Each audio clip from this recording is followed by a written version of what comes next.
Olá, tudo bem? Então, numa empresa, na hora que o profissional resolve contratar algumas vagas, ele precisa entender e divulgar de forma clara quais são os objetivos daquela vaga, quais são as funções, quais são as regras também, quais são as áreas que vão ser avaliadas naquela vaga. Então, por exemplo, na falta de algum profissional de alguma área, ele pode divulgar diversos meios. Pode divulgar através de meios impressos ou de meios digitais, né? E algumas pessoas, elas podem, através daquela vaga, conseguir ter o contato até a empresa, para a empresa conseguir começar o seu processo de avaliação. E tem várias formas de entrar em contato com essa empresa. Pode ter o envio do currículo de papel ou de outras formas, como digital também.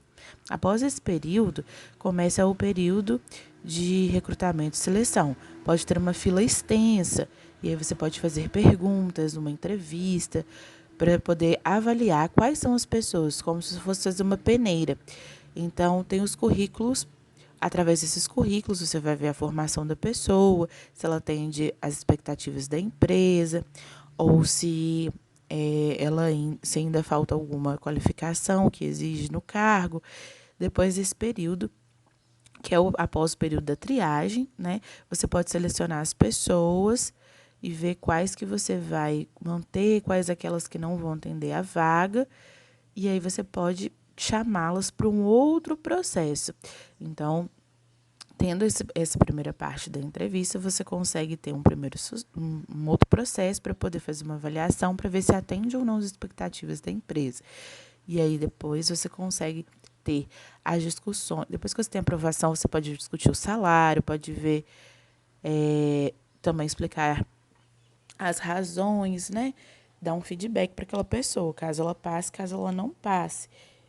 E aí você divulga posteriormente os resultados finais, né? Dando esse feedback para os profissionais que você selecionou. E começa depois a fase de contratação.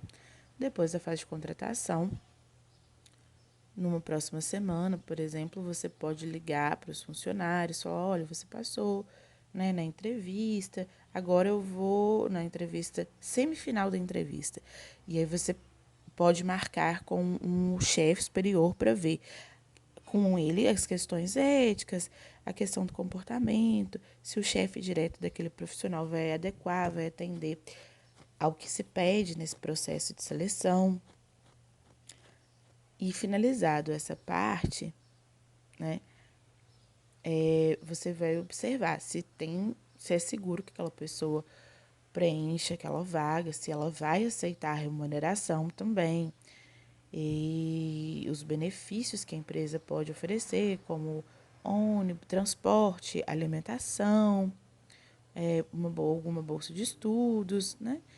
Tendo em conta que você precisa avaliar a concorrência, outras empresas, quais benefícios que outra empresa oferece, qual o salário também, se é um salário que ele está equiparado aos salários das outras empresas, né? Não necessariamente vai ser um salário mais alto, mas os benefícios podem ser tão podem, podem chegar, né, a contemplar o salário da concorrência.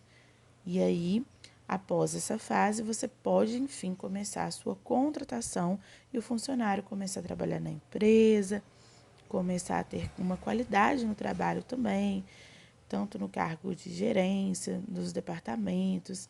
E no início ele vai ter um período de adaptação, né? E é muita responsabilidade, principalmente quando é um cargo de chefia, que exige que você tenha uma boa competência, uma boa consciência também e um tratar com os funcionários de forma adequada, evitar problemas, evitar uma dependência daqueles funcionários com o gerente, e ser um bom líder, ter uma responsabilidade.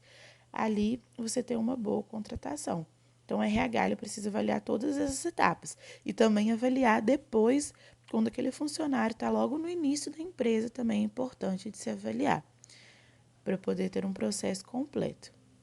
Então, o RH ele tem esse objetivo, tá bem? Obrigada, abraço.